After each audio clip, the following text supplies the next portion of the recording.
Okay, every time I get on here, they change something. So give me just a minute.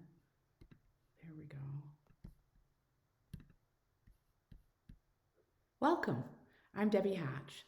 Normally, I'm doing a Friday Night Live. Today, I'm in the morning, so I guess we've reverted back to the original. When COVID originally kicked off and I started doing lives, it was every single day, and it was at 9 o'clock, and I was calling it Education and Espresso. So we can go with that for now.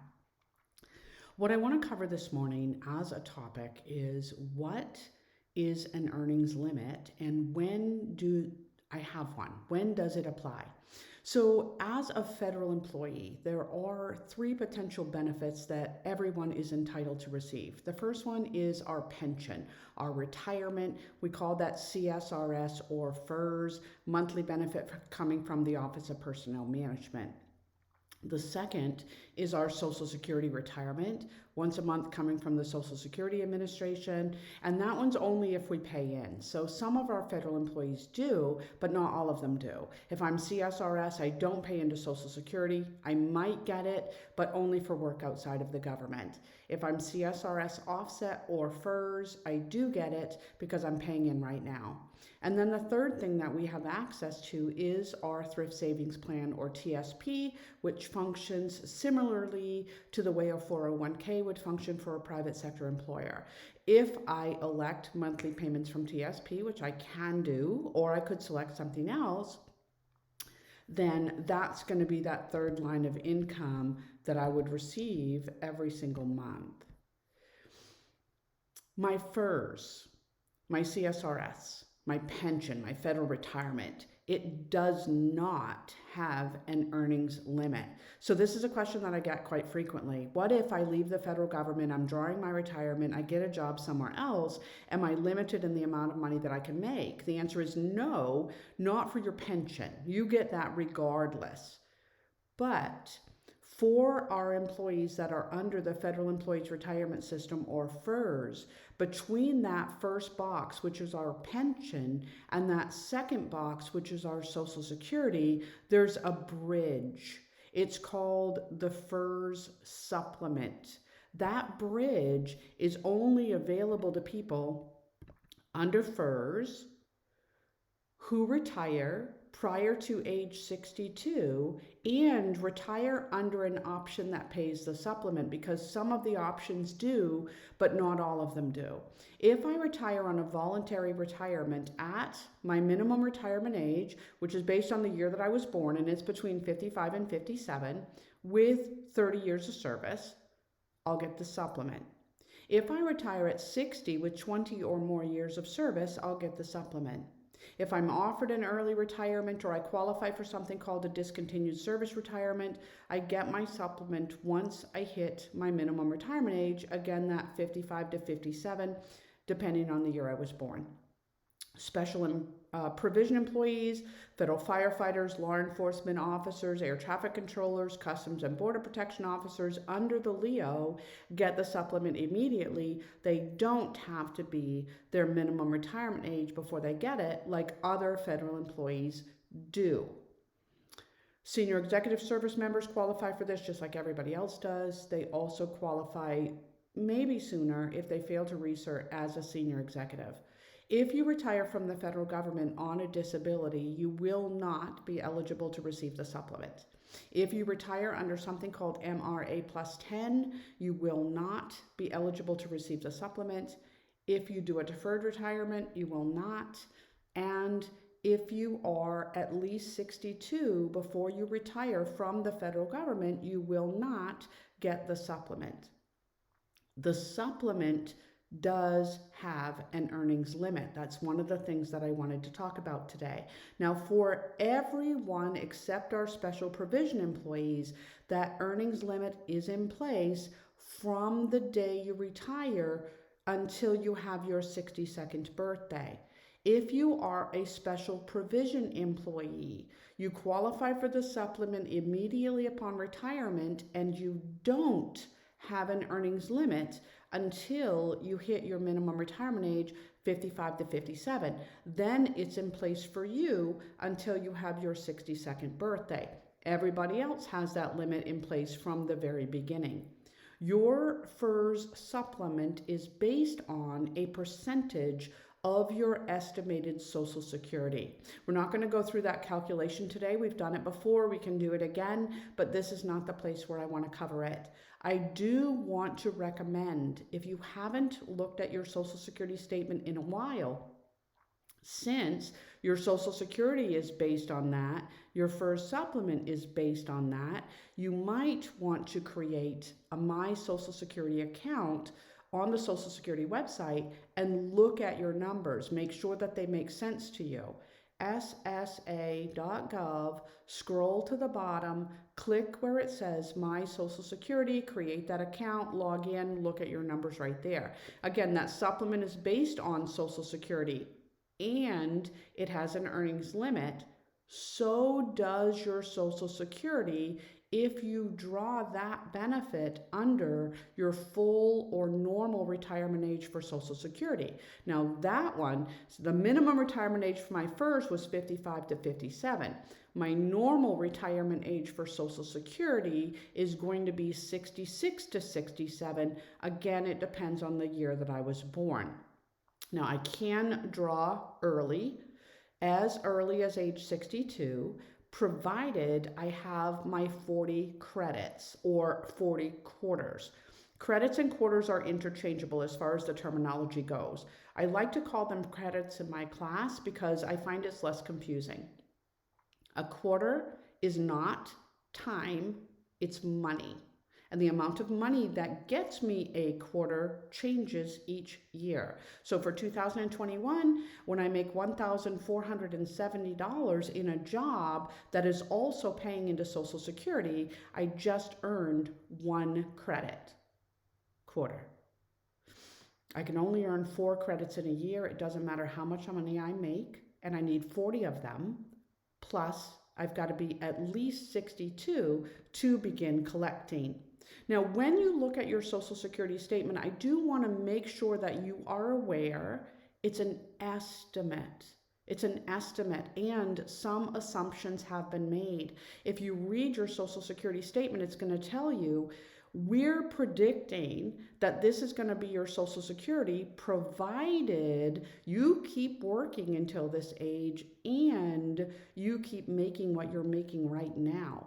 If you change either one of those assumptions, you leave before you are 62, 67, or you cut back on what you're making, you're not going to receive what's showing on your Social Security statement because you changed one of those assumptions, or sometimes maybe both of them. So I want to make sure that you're aware of that. Now, we've gone through the Social Security chart before, but I didn't want to talk about it without bringing it up again. Our full retirement age is 66 in so many months, all the way to 67. We can draw as young as 62. There are reasons to delay enrollment in Social Security. There are reasons not to. So before I go any further, let me just give you an example so you can understand how this works in case you haven't seen one of the previous videos.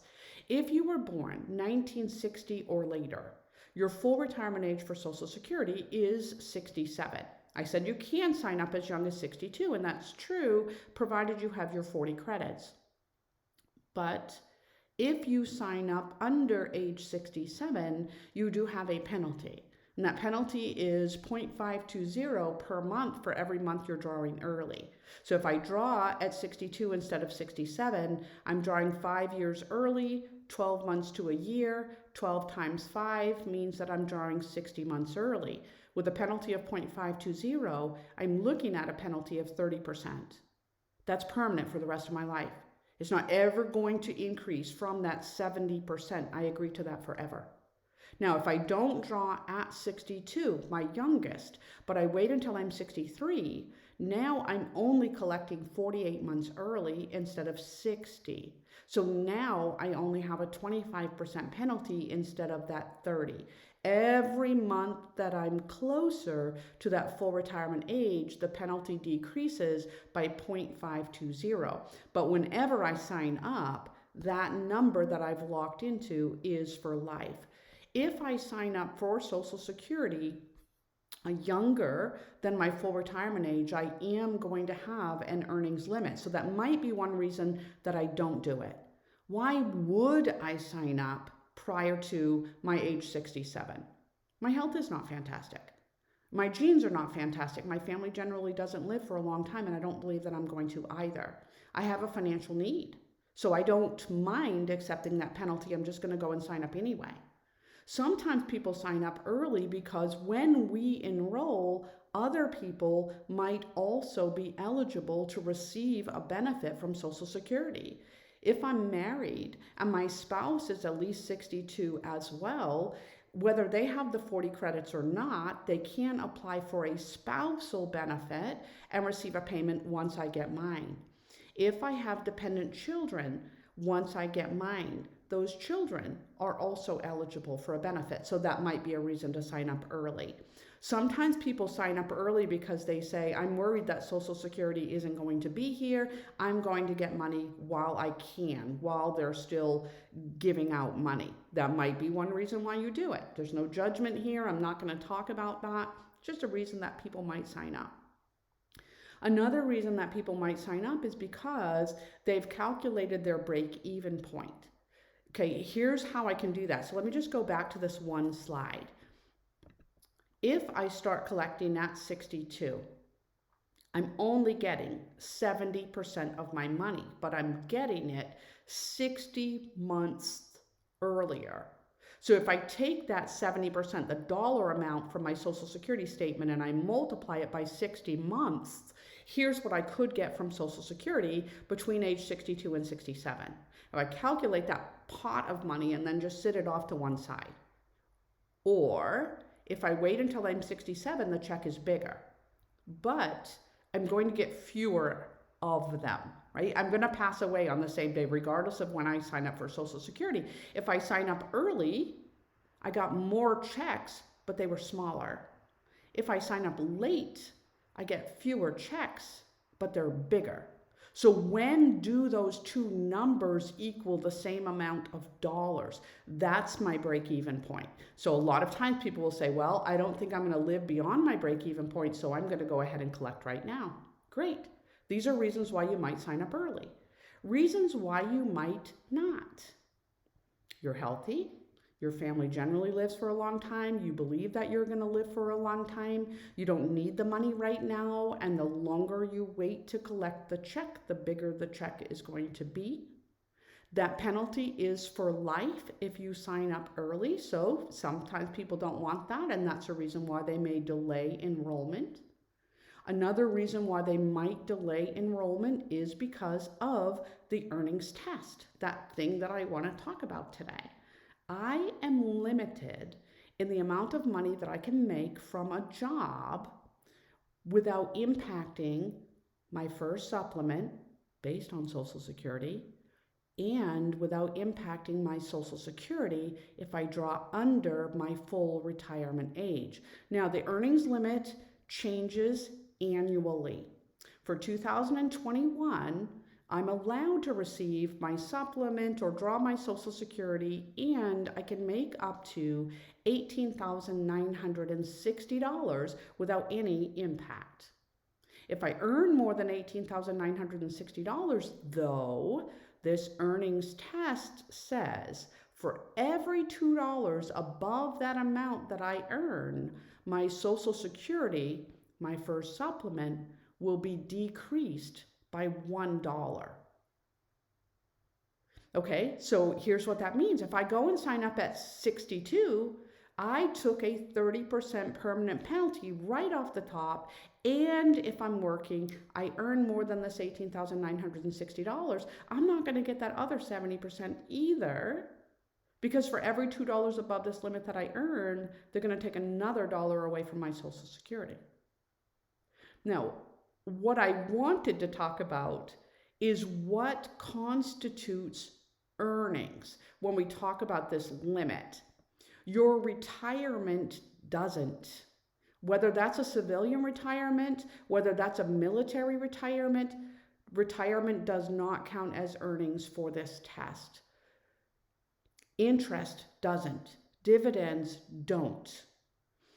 What I have on your screen right now, and I'm going to drop a copy of this in the comments too, so you'll be able to pull that up for yourself, print it out if you want to, is a copy of what the Office of Personnel Management specifically says has to be reported as earnings. Now you can read it for yourself. Again, print it out. I'm going to drop it into the comments. What's really, really important is the bottom paragraph on the left-hand side of this handout, because that covers everything. And if I read it to you, it says, regardless of what income is called or who receives it, if it is actually wages for services you performed or net earnings from self-employment that you secured, then it must be included in applying the earnings test. Withdrawals from IRAs? Nope.